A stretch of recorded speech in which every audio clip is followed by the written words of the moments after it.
Welcome to Impact and Income. My name's Carly, and Danielle and I created this so that you could know your exact next 3 steps in order to get a financial plan going in line with your values. That way, you can make a bigger impact in the world while also feeling financially secure.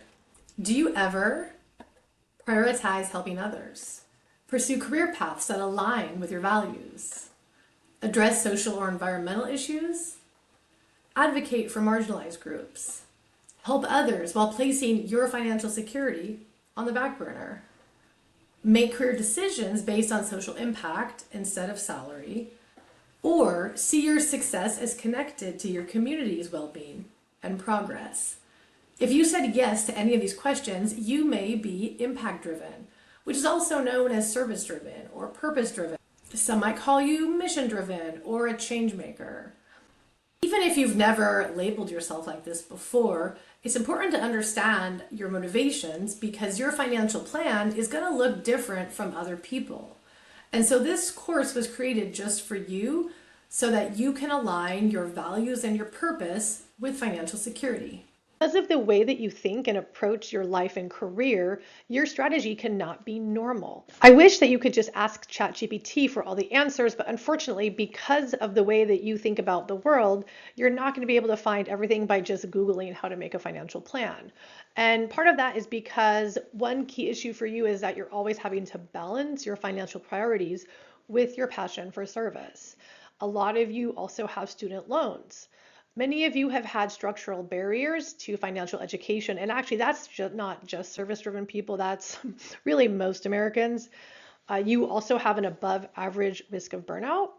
There are some mindset challenges we have to deal with, such as self-sacrifice and aversion to risk and a skepticism of capitalism. And to be clear, some of that skepticism is good, but you have to ask, how is that skepticism hurting your long-term financial plan?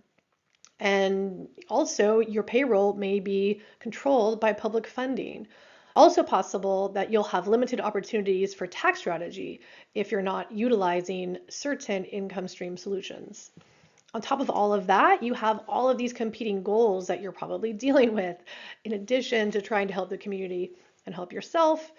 You're having to build emergency savings, buy a home, buy a car, maybe take a vacation, pay down debt, perhaps starting a family, maybe some marriage or baby, saving for kids' college, saving for retirement, all on top of helping the community. So that's a lot to balance all at once. I want you to imagine what the world could look like if all the service-driven people didn't burn out. You could all buy a home, had access to multiple income streams. You had actual time to rest, and you felt true financial empowerment to change the world. That's a pretty good world right there. I'd like to introduce my business partner and course instructor, Danielle Hines. This woman is a total badass. She is a military officer, an attorney, an entrepreneur, and she also helps businesses in the Civil Rights District of Birmingham through her nonprofit that she runs. So she is a busy woman, and that is why I'm going to be your primary instructor, because she just has so much going on. I'm a certified financial planner and accredited investment fiduciary, and when I met Danielle a couple years ago, I was deeply inspired to think of a way to make financial planning more inclusive. And working with Danielle as her grant writer, I really got to see how you do it, how you really help people, and how you can have impact, and how it actually works, not just in theory, but seeing it work. So what we did is we created this course and our business to be impact driven and education focused. And then in addition to that, it's also as unbiased as possible in that we've removed conflicts of interest because we do not sell any financial products. So when we're talking about solutions today, just keep in mind there's no affiliate links, there's no sales happening. It's just advice and information. Thank you so much for joining us on this module. I hope to see you all again soon so we can dive a little bit deeper into some legal issues that affect entrepreneurship and proper ways to protect yourself, your family, and your business. Okay, let's dive in. In this part of the class, we are going to dive into the 7 misconceptions that prevent change makers from reaching true success. And then for each misconception, you'll get some quick fixes. By the end of this, you'll have a clear 1-month financial plan. And then you'll also have options for support and accountability so that you can make your greatest impact. A misconception is simply an inaccurate idea that results from incomplete knowledge or a misunderstanding. The great thing is that they can be corrected through education. Keep in mind that you might not have all of these misconceptions, but these tend to be more common in service-driven professionals. Misconception 1. Prioritizing impact in your career means sacrificing financial stability or growth. The truth is that career sustainability actually requires financial stability. And so by ignoring financial stability, that actually reduces your long-term impact. And there's actually multiple paths to impact without having to necessarily sacrifice your income. Let's call this the not ikigai diagram. And that's because this diagram is often called the ikigai diagram, but ikigai is a Japanese concept that has mostly been appropriated in Western culture for this career diagram, where you're supposed to find that which you love, that which the world needs, that which you can be paid for, and that which you're good at. And all of that is supposed to, where it all meets up, is supposed to be your career or your ikigai, where you can find true joy and meaning in your work and your world. But in actuality, it's true ikigai is a little different than that, and it doesn't have to all be in your career. And so I want to give you permission to remove the pressure from having all of this focus on your career. And there's actually lots of different ways that you can make an impact in the world and make income. So you can just apply a quick brain shift to remove the pressure by knowing that all 4 of these things, that which you're good at, that which you love, that which the world needs, and that which you can be paid for, it doesn't have to all come from in the same place. Okay, some of it can be from the way that you spend and the way that you invest. Some of it can be from your career or from a business. Some of it can come from your relationships and hobbies. Some of it can be how you donate your time or money. So there's lots of ways that you can impact the world, not just your career. And let's say you have a career that does meet all of these. If you do, great job, because it's hard to find careers that actually converge and meet in the center. But let's say you have a career that does all that, but it doesn't pay very much. Well, that's where we get into multiple sources of income, which we get into in later modules. So there are solutions for everything, really, and we just have to think a little more creatively about how to get both impact and income. Speaking of business, that brings us to misconception 2. The main reason to start a business is to gain a passive income stream. The truth is, business never starts out passive unless you're in some really weird exception. And for employed service-driven professionals that have W-2 income, the tax break from starting the business is just as valuable, or maybe even more valuable, than from the actual business income. And most businesses anyways don't make a lot of money in the first 3 years. And so some people might view that as a failure, right? Oh no, I didn't make money. Well, if you got a tax break for doing something that you're passionate about that can make money in the future, that tax break can be huge. And I really would encourage you to start to think about the role of tax strategy and how big of a role that plays in your overall plan. I want you to look at this stock photo and look at how hard it is for these models to get excited about taxes. Look at this. Look at woman T. I mean, she can't even crack a smile. He's trying, but he's like, are his eyes even open? I don't know. He's starting to get there, but I want you to really start to get a little more excited about taxes. I also know some of you are worried about the ethics of taxes. I had clients who told me they don't, believe in the backdoor Roth IRA because it's a tax loophole. But here's the thing. Tax avoidance is legal. It's perfectly legal. In fact, this is from the IRS, okay? In case you're wondering, is this legal? Am I learning bad things today? No, okay? This is totally legal. The IRS is fine if you use tax loopholes. Now, tax tax fraud, no, you can't do tax fraud, but writing things off for your business, that's perfectly legal. Speaking of tax write-offs, if you haven't seen the Schitt's Creek scene where David is comically explaining what a tax write-off is, a little bit incorrectly, I would go check that out sometime after this training, of course. So if you are, let's say you're a W-2 employee and you're just not sure about business. You're not sure, maybe you've heard it's hard, maybe you've heard it's scammy, but to start a business, all you really need is a skill that the world needs where you have just a 10% edge, just a little something more than other people. And then you can start a business. You don't have to start it in a really crazy way where it's this huge like side hustle. Most service-driven people don't need to hustle anymore. But there's ways that you can do it to make it fun. You can keep your W-2 income and you keep your job while you learn about how to run a business. And that's discussed in Module 5. And then you can just get your tax break up and running. Misconception 3, debt should be avoided. I know that this is an emotional topic for some people because a lot of you have tons of student loans and others of you have credit card debt. But the truth is that debt can be a ladder to success or a pit of despair. A major difference between the rich and everybody else is the rich understand how to leverage debt to climb higher. But the poor find themselves getting trapped and sinking deeper into financial hardship as a result of debt. And so you could end up in this pit of despair if you have depreciating assets like any like cars or anything really that you would put on a credit card. Okay, debt as leverage, on the other hand, is when you use debt for appreciating assets like investment properties or businesses. And then there's this in-between zone, which is student loans. Kind of neither, but I'm still a big fan of student loans because it got you where you are.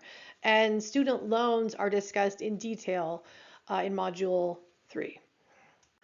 All right, what's the American dream? That you're handed student loans at 17 and credit cards at 18? Got to get to work to get your, maybe some cities you can take public transit, but that's not always the case, right? And then you're burdened by debt at 23. Okay, so I want you to think, is this all your fault? I know that sometimes society tells us that we have debt because we're undisciplined and we're lazy, but maybe it was just a lack of financial education, right? And so that's why you're here now. Now you're going to learn about how to deal with it. All right, so the solution is a combination of sacrifice and strategy, but I like to rely more heavily on strategy than just pure sacrifice. Okay, I want to acknowledge that if you do have a lot of debt, yes, short-term sacrifice may be required, but the strategy makes it so much easier. There's methods, there's programs, there's tools. So the goal is to get out of debt efficiently, which may or may not be getting out of debt the absolute fastest. So let's talk about the rate slayer strategy. This is the fastest way to pay down debt.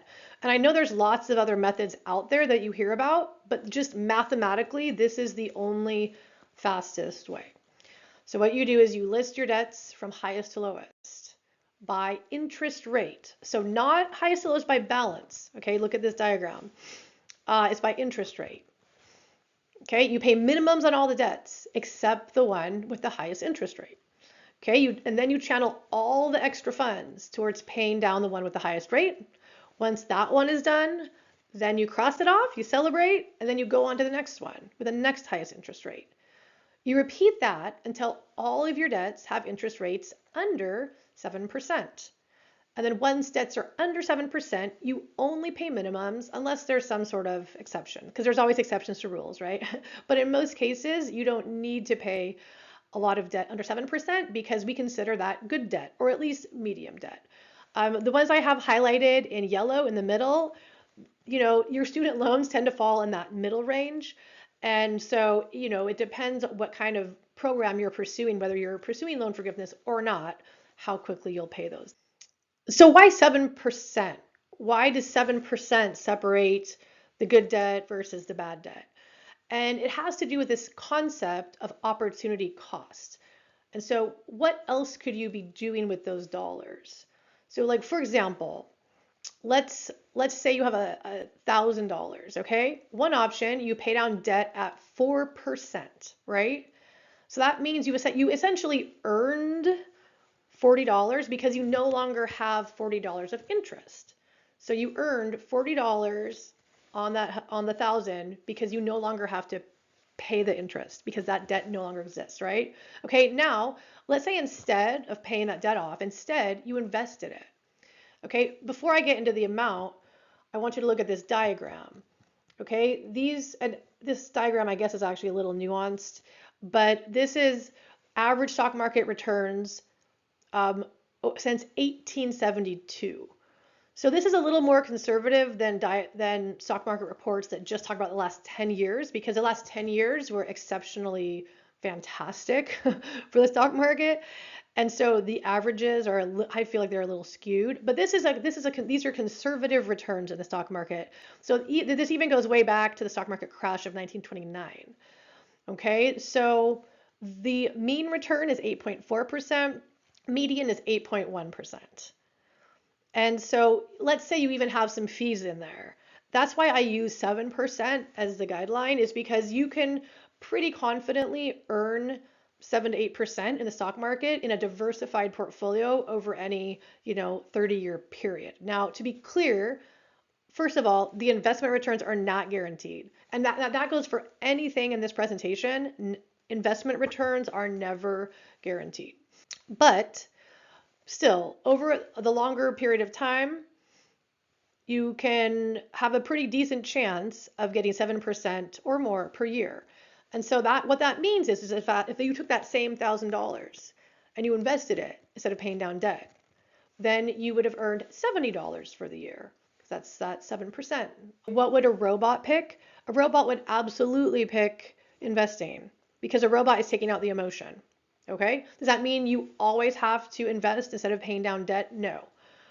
But it's something to consider that you may need to add a little more risk to your financial plan just to be able to keep up with inflation in the future. You've got to invest a little bit.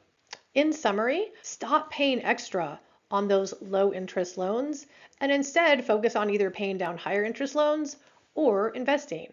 I congratulate each and every one of you for getting this far along in this course. Don't stop. Misconception 4. Tax strategy is primarily about minimizing taxes in the current year. The truth is, the long-term tax strategy is central to a healthy financial plan. And I'm going to go ahead and blame your accountants for getting you to focus too much on the current year. I mean, if you think about your accountant's perspective, or even a virtual accountant, like TurboTax, they're going to try to get you the maximum tax return or pay the least amount of taxes, right? But the problem with that is by overemphasizing tax cuts in the current year, you're failing to think about the long-term plan. And so I want you to think about historical tax rates and what they could look like in the future. Because so often we're focused on, for example, contributing to retirement accounts where we get a tax break today, when really there's a decent chance we're all going to need much more of a tax break in the future.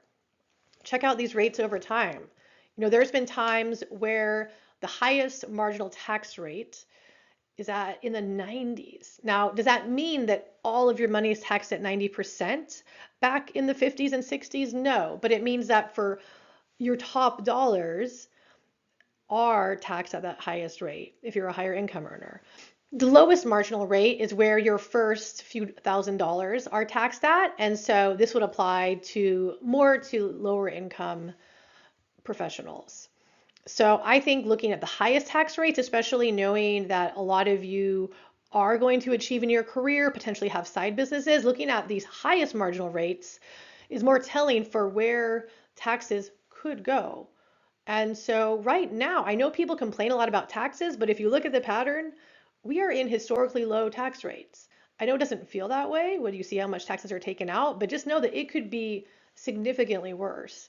And so to assume that you're going to be in a lower tax bracket in retirement, not necessarily. And a big part of it is just that overall tax rates could go up in the future, especially when you consider the amount of debt that our country have. If you read any economics article, A lot of people talk to the amount of debt and the future tax rates as one of the key risks to our financial plan.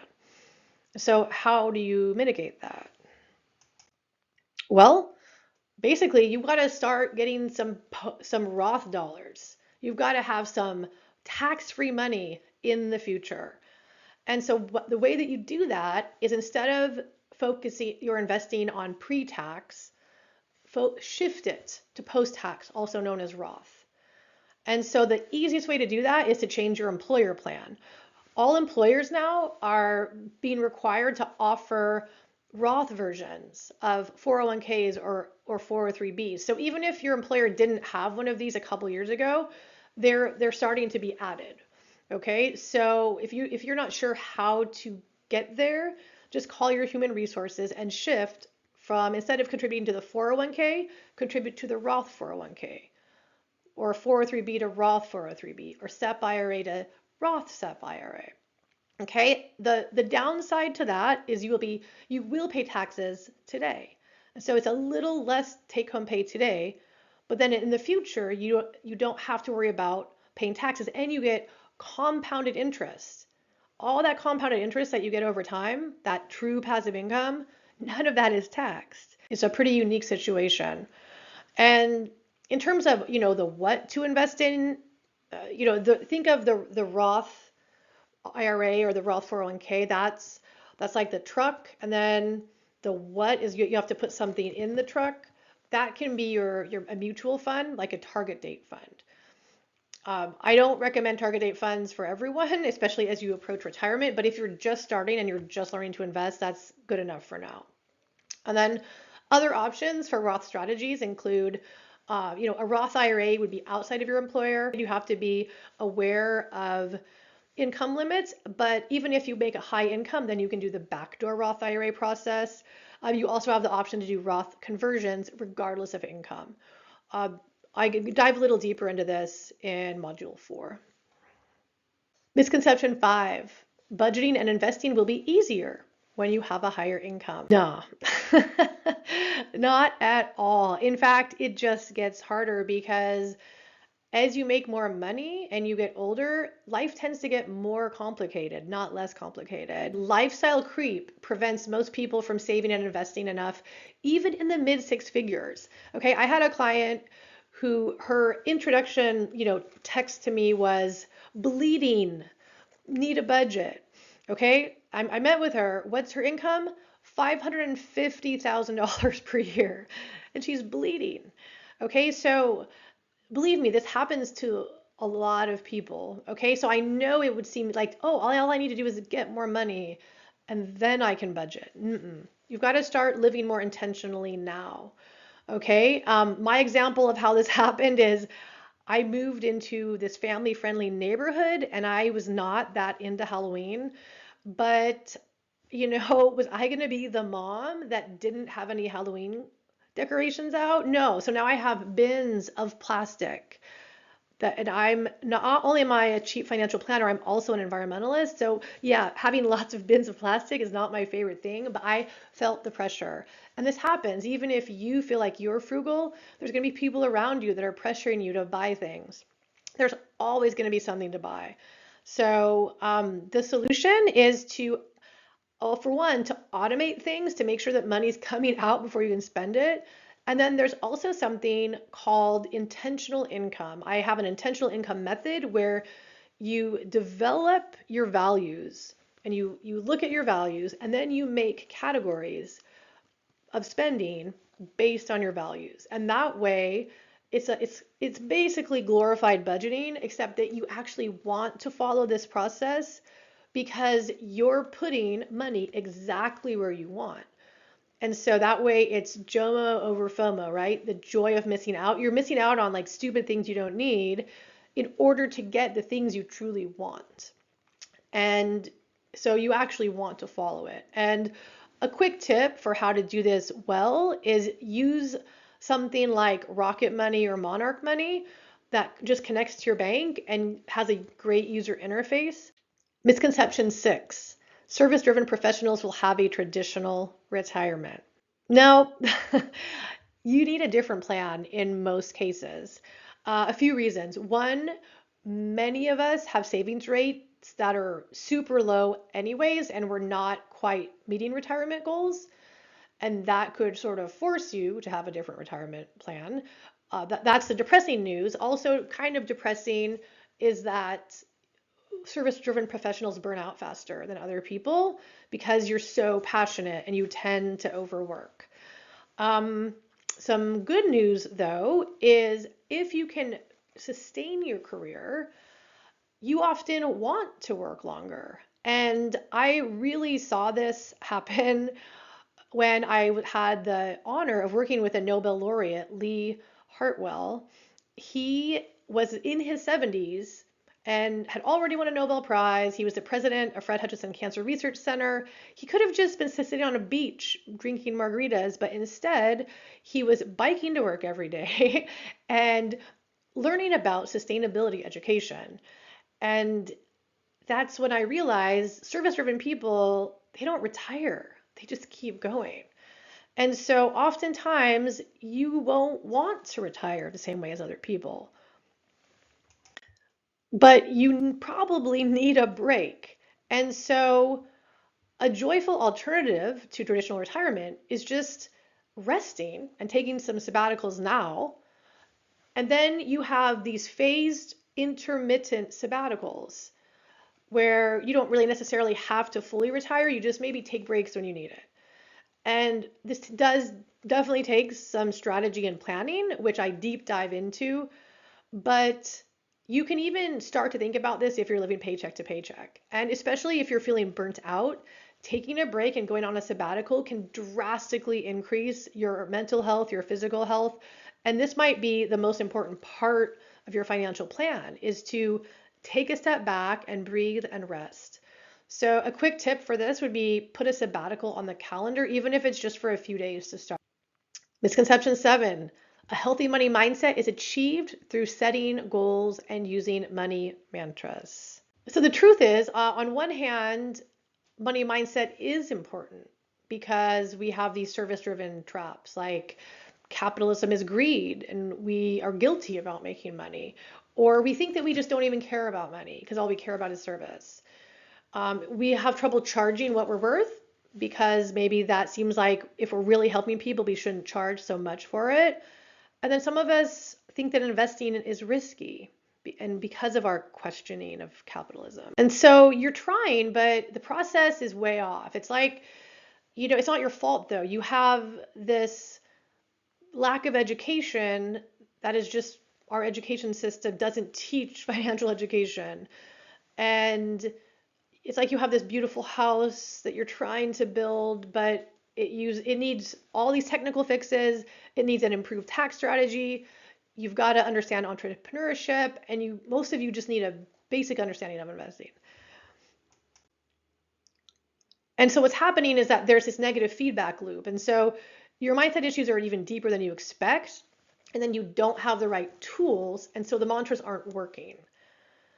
Even though you're doing them. And so you just stop trying. And then if you stop trying, of course, yeah, it doesn't work. The solution is get financially empowered, get educated, and then make your values-based plan, and then utilize qualified financial or therapy professionals to help you with some of the technical parts, and then get a tribe of accountability partners to help you when those deep money mindsets do set in.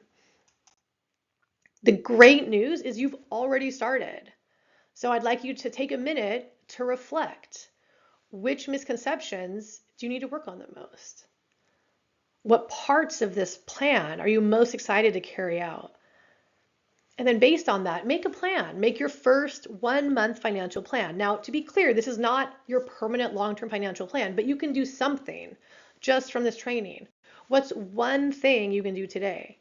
One thing you can do by the end of this week, and one thing that you can do by the end of this month. Some of you just made that 3-step financial plan and you are ready to go.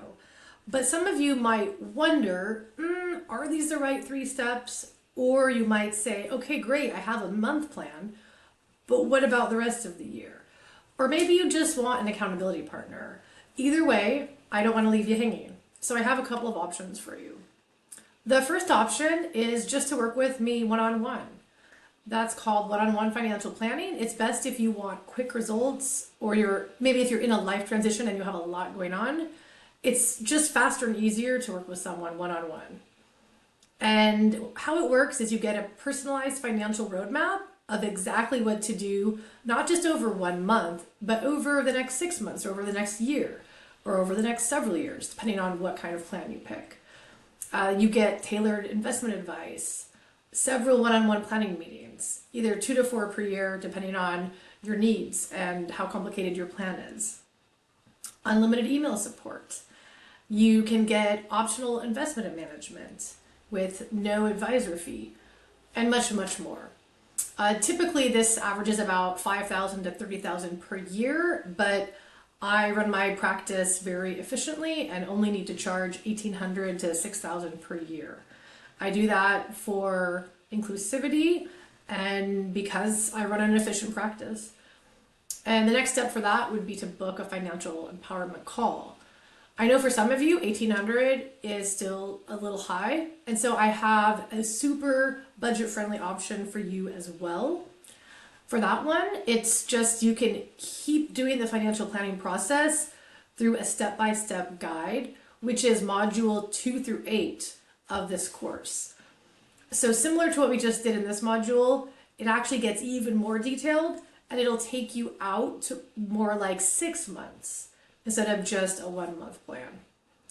And so this also includes a power planning session, one 60-minute session, where I'll answer all of your questions and I'll actually check your financial plan to make sure it's okay. So for example, those 3 steps you just did, if you're not sure about it, I can check those for you. Or after you do the full course, you'll have, perhaps even more than 3 steps. And we can just prioritize them to make sure that you're doing the exact step that you need to be doing to maximize your plan given your resources. This is often $2,000 to $10,000 per year for a course like this, especially with one-on-one help, but I'm offering it for $297. Again, want to be inclusive and I'm efficient.